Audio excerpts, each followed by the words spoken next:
شعیب صاحب یہ بڑی خوبصورت بات کی ڈاکٹر خالد راجہ صاحب نے. یہ آپ بھی جانتے ہیں لیٹ نو مین بی اے جج ان ہز اون کاز. یہ تو مطلب کہ ایک باقاعدہ پرنسپل ہے ہم لیگل جورسپروڈنس کا جس کو فالو کرتے ہیں, لیکن یہ پرنسپل وائلیٹ ہوتا ہے کنٹیمپٹ آف کورٹ کی پروسیڈنگس میں, کیونکہ اس میں مدعی بھی عدالت ہے اور منصف بھی عدالت ہے. عدالت ہی شکایت کنندہ ہے, عدالت ہی نے پروسیڈنگ چلانی ہے, عدالت ہی نے فیصلہ لینا ہے. اسی لیے بے تحاشا جورسپروڈنس موجود ہے اس حوالے سے کہ عدالت کو تحمل کا مظاہرہ کرنا چاہیے, جوڈیشل ریسٹرینٹ ایکسرسائز کرنا چاہیے. دوسرا یہ جو بات کی ڈاکٹر خالد راجہ نے کہ جی کوئی ریفرنس نہیں گیا سبارڈینیٹ جوڈیشری کی طرف سے, تو میرے ذہن میں بھی یہ بات آ رہی تھی کہ بنیادی طور پہ کنٹیمپٹ اور وہ جو کرمنل کنٹیمپٹ کی بات کر رہے ہیں کہ جی obstruction of the administration of justice, criminal contempt جس کا حوالہ دے رہے ہیں کہ انصاف کے عمل میں رکاوٹ بنے عمران خان, تو کیا وہ جج صاحبہ کی طرف سے کوئی شکایت ریکارڈ پر ہے کہ عمران خان کے اس بیان کی وجہ سے انصاف کے عمل میں رکاوٹ مجھے محسوس ہوئی ہے, یا وہ کہیں پہ کمپلیننٹ ہیں یا ان کی طرف سے کوئی شکایت آئی ہے, یا پھر از خود اسلام آباد ہائی کورٹ نے اس کو انیشیٹ کیا؟ اور جو ڈاکٹر خالد راجہ صاحب کہہ رہے ہیں کہ اکارڈنگ ٹو دا رولز ایسا ممکن نہیں ہے کہ از خود ہائی کورٹ شروع کر لے when the alleged contempt is that of a subordinate court. Barrister Ehtesham صاحب, ڈاکٹر خالد راجہ صاحب سے پہلے آپ نے گفتگو کرائی, ہمارے ہم سب کے لیے جس طرح کہہ رہے ہیں کہ گائیڈنگ پرنسپلز انہوں نے دے دیے. سب سے پہلے جو پہلا جواب دیا گیا تھا جورسڈکشن آف دی کورٹ کو, اس وقت یہ ایشو ریز کیا گیا تھا اور کورٹ نے پچھلی تاریخ پہ ایک آبزرویشن دی تھی کہ ہم تو آج ہی اسی تاریخ پہ اس کیس کو ختم کرنا چاہتے تھے. اگر ہمارے سامنے اس طرح کا جواب آ جاتا جس سے کوئی اظہار ہوتا ریمورس کا, ریگریٹ کا, یا اس طرح کے کوئی الفاظ آتے, نیچرلی ٹائم دے دیا گیا اور آبزرویشن دی کورٹ نے کہ اگر آپ ٹائم لے لیں اور ہمیں جواب جمع کرائیں, اور ہم نے مناسب سمجھا کہ اگر عدالت کی عزت میں اضافہ ہوتا ہے تو ہم اس طرح کا جواب دیتے ہیں. اور بڑا اچھا ایک کل جواب جمع ہوا جیسے آپ نے اس کا وجہ طور پر فرما دیا. دیکھیں اس میں دو چیزیں, جیسے ڈاکٹر صاحب نے فرمایا یہ سیکشن 4 سب سیکشن 3 ہے, اس میں لکھا ہوا ہے کہ no high court shall take کاگنیزنس, کیونکہ یہ سبارڈینیٹ کورٹ کی کنٹیمپٹ کا کاگنیزنس ہائی کورٹ نے لیا ہوا ہے, کیونکہ آرٹیکل 204 میں تو صرف سپیریئر کورٹس کو اختیار ہے نا کہ کنٹیمپٹ کرنے کا اور کنٹیمپٹ پروسیڈنگز جاری کرنے کا, اور جو لوور کورٹ کی کنٹیمپٹ ہے یہ صرف کنٹیمپٹ آف کورٹ آرڈیننس میں ہے.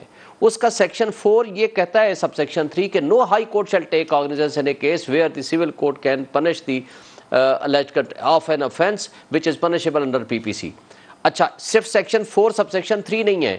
دوسرا, لاہور ہائی کورٹ کے آرڈرز اینڈ رولز جو ہیں وہ اڈاپٹ کیے ہوئے ہیں 2019 میں. پہلے سندھ ہائی کورٹ کے رولز اڈاپٹ کیے ہوئے تھے انڈر دی ایکٹ آف 2010 جو اسلام آباد ہائی کورٹ کا ایکٹ بنا تھا.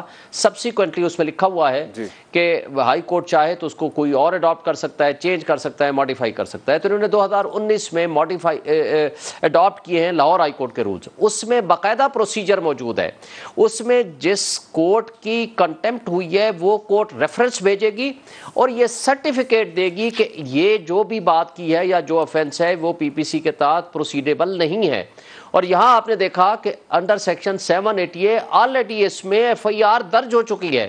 ایف آئی آر درج ہونے کے بعد یہ جو کنٹیمپٹ پروسیڈنگز ہیں یہ ادروائز مینٹینیبل نہیں ہیں.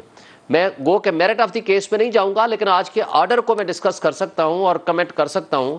اور بڑے افسوس کی بات ہے کہ عمران خان صاحب نے سب سے پہلے مجھے کہا کہ میں نے ایکسپلین کرنا ہے, میں نے بات کرنی ہے. میں نے حامد خان صاحب اس کو بیسیکلی آرگومنٹس کر رہے تھے, میں نے ان کو روک کے کہا کہ کورٹ کو بتائیں کہ ہم اس میں عمران خان صاحب خود ایکسپلین کرنا چاہتے ہیں, بات کرنا چاہتے ہیں کورٹ سے. انہوں نے کہا جی بعد میں دیکھتے ہیں. اور یہ کہا اسپیشلی کہ جو پرسوں والا جلسہ تھا اس پہ ڈان کی جو رپورٹنگ تھی وہ پڑھ کے سنائی ہے, اور اس پہ انہوں نے کہا جی ہم نے یہ دیکھنا چاہتے ہیں کہ ان کو بعد میں احساس ہوا کہ جی غلطی ہو گئی ہے تو میں اس کو جسٹیفائی کر دوں. تو اس پہ انہوں نے کہا جی اچھا ہم اس کا یہ حل دیکھتے ہیں کہ ہم اس کی وہ ریکارڈنگ دیکھ لیتے ہیں. وہ ریکارڈنگ بھی نہیں دیکھی گئی. اس کے بعد جب وہ اٹھنے لگے تو عمران خان صاحب نے میرے سے بات بھی کی, ڈسکس بھی کیا. تو میں نے کہا جی آپ خود ان سے کہہ لیں, بات کر لیں کہ میں بات کرنا چاہتا ہوں.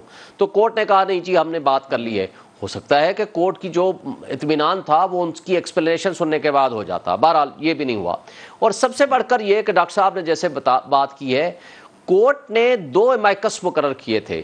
ایک تو جو اٹارنی جنرل صاحب تھے ان کو تو وہ ایز اے اٹارنی جنرل بلایا تھا فیڈریشن کے نمائندے کے طور پر، اور وہ پراسیکیوٹر بھی ہوں گے اگر پروسیڈ کرنا ہے، لیکن امائکس 3 بنائے تھے. ایک تو انہوں نے پاکستان بار کونسل کے نامنی کو بلایا تھا، انہوں نے دونوں نے یہی رائے دی کہ ڈسچارج کر دیا تھا. اگر آپ مجھے اجازت دیں کیونکہ وقت کی قلت ہے، میں حبیب اکرم صاحب کی طرف جانا چاہتا ہوں. جی میں صرف ایک بات کر کے، جو آج کا آرڈر آیا ہے، سب سے امپورٹنٹ بات یہ ہے کہ اس کے اندر امائکس کیورائے کی کوئی اوپینین نہ ڈسکس ہوئی، نہ اس کے اندر مینشن ہوئی، نہ ان کے کوئی آرگومنٹس لکھے گئے، نہ ہی ان کو ریبٹ کیا، ریجیکٹ کیا، نہ ہی اس کے اوپر ڈسکشن ہوئی. حالانکہ یہ ہونا چاہیے تھا. بالکل آپ صحیح کہہ رہے ہیں. میں نے پیج کا بڑا مختصر سا آرڈر ہے.